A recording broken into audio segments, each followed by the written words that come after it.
Hello students, BEd first year के examination की तैयारी के क्रम में आज हम लोग अध्ययन करेंगे समसामयिक भारत में शिक्षा, जो कि थर्ड पेपर है। और इसके अंतर्गत हमको अध्ययन करना है बौद्ध धर्म में शिक्षा।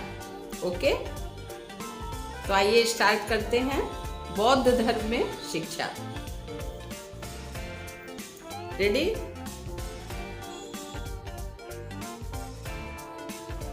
Hello students, BEd first year के एग्जामिनेशन की तैयारी के क्रम में आज हम लोग थर्ड पेपर समसामयिक भारत में शिक्षा का अध्ययन करेंगे। Okay, ready? चलिए शुरू करते हैं। आज हम लोग पढ़ेंगे बौद्ध काल में शिक्षा। ओके, अब इसमें हमको पढ़ना है बौद्ध काल की अवधारणा।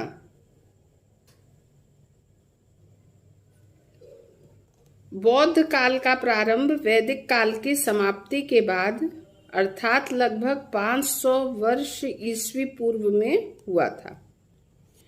चीनी यात्री फाहियान ने अपनी भारत यात्रा के दौरान बौद्ध कालीन शिक्षा प्रणाली का वर्णन विस्तार से किया है। ओके, जब वैदिक कालीन शिक्षा जनजीवन की परिवर्तित आवश्यकताओं की पूर्ति कर पाने में असमर्थ होने लगी और इसमें विशृंखलता की भावना का उदय होने लगा था, तो वैदिक कालीन कठोर वर्ण व्यवस्था व कर्मकांड की अति के विरोध स्वरूप चारवाक और आजीवकों ने अपने विरोधी विचार व्यक्त किए, परंतु इसका प्रभाव अधिक समय तक नहीं रहा। परंतु ईस्वी पूर्व 563 में भारत की इस पुण्य भूमि पर महात्मा बुद्ध के अवतरण के बाद जनजीवन को समयानुकूल बनाने के विचार से वैदिक धर्म के स्वरूप में परिवर्तन करके बौद्ध शिक्षा का प्रारंभ हुआ। इस शिक्षा के संबंध में F.E. केई ने लिखा है, बौद्ध शिक्षा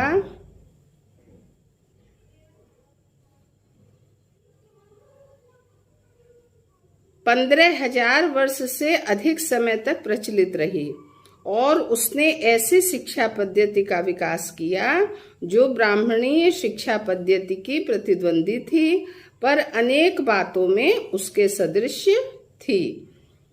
अब आगे देखिए। वैदिक कालीन शिक्षा में संस्कृत भाषा की प्रधानता थी और स्त्री एवं शूद्र की शिक्षा का पतन हो रहा था। इसके अतिरिक्त कर्मकांड का भी अधिक प्रचार था। संस्कृत भाषा व कर्मकांड सर्वसाधारण की समझ से परे थे। बुद्ध ने यज्ञ एवं कर्मकांड के स्थान पर सदाचार, अहिंसा, सत्य पर बल दिया तथा धार्मिक कार्यों में संस्कृत की बजाय जनसाधारण की भाषा को स्थान दिया। इसके अतिरिक्त बौद्ध धर्म वेद की तथा ईश्वर की सत्ता को नहीं मानता था। भारतीय समाज में जातिवाद की प्रधानता थी, जबकि बौद्ध धर्म जातिवाद का प्रबल विरोधी था, परंतु फिर भी उन्होंने मूल भारतीय विचारधारा का त्याग नहीं किया था।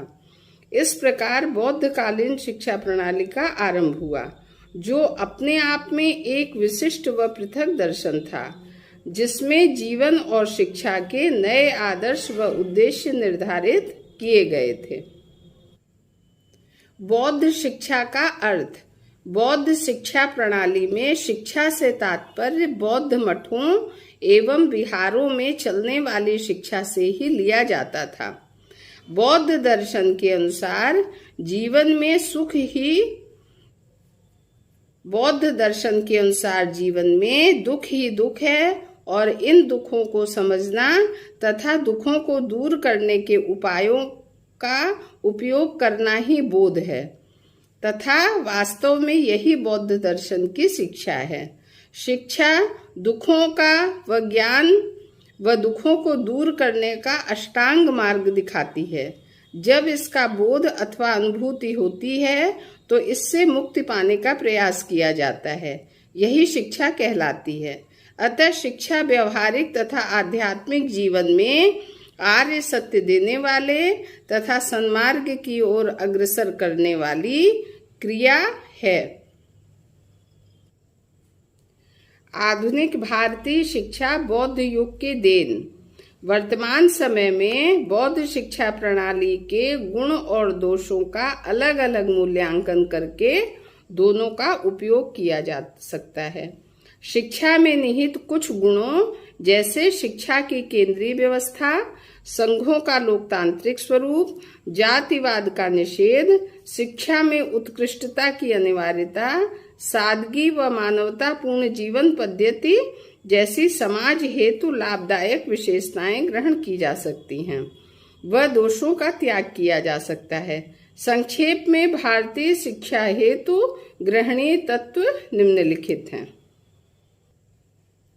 शिक्षा पर केंद्रीय नियंत्रण की शुरुआत, शिक्षा का विभिन्न स्तरों पर विभाजन, मातृभाषा को शिक्षा का माध्यम बनाना, छात्रों का मानवतावादी सादगीपूर्ण जीवन, प्रौद्योगिकी व व्यावसायिक शिक्षा की व्यवस्था, उच्च शिक्षा व केंद्रों में प्रवेश परीक्षा, सह शिक्षा का आरंभ, सामूहिक शिक्षण की व्यवस्था, जन शिक्षा को प्रोत्साहन, गुरु शिष्य के मध्य मधुर संबंध, स्त्री पुरुषों को समान शिक्षा के अवसर, शिक्षा संस्थानों का जनतंत्रीय संगठन, शिक्षा की विस्तृत पाठ्यचर्या व विशिष्टीकरण, समयानुकूल शिक्षा के उद्देश्यों का निर्धारण,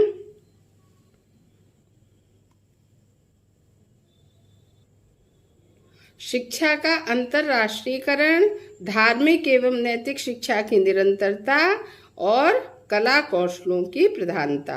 ओके, कुल मिलाकर यह कहा जा सकता है कि आधुनिक भारतीय शिक्षा प्रणाली की नींव तो वैदिक काल में ही रख दी गई थी, परंतु उसका पूर्ण ढांचा केंद्रीय प्रशासन, विद्यालयी शिक्षा, सामूहिक शिक्षण, बहुशिक्षक प्रणाली आदि बौद्ध शिक्षा प्रणाली में ही तैयार किए गए थे। बौद्ध शिक्षा काल के बाद ही मुस्लिम शिक्षा प्रणाली व अंग्रेजी शिक्षा प्रणाली का विकास हुआ। अतः आधुनिक शिक्षा प्रणाली के विकास में भी इसका बहुत बड़ा योगदान है। इसके स्वरूप को अंकित करते हुए डॉक्टर R.K. मुखर्जी ने लिखा है, बौद्ध प्रणाली में शिक्षा विहार या मठ में दी जाती थी। कहाँ दी जाती थी? बौद्ध प्रणाली में शिक्षा विहार या मठ में दी जाती थी, जिसमें सामूहिक जीवन, भ्रातृत्व भावना और जनतंत्र के लिए अवसर प्रदान करना होता था। Okay, thank you.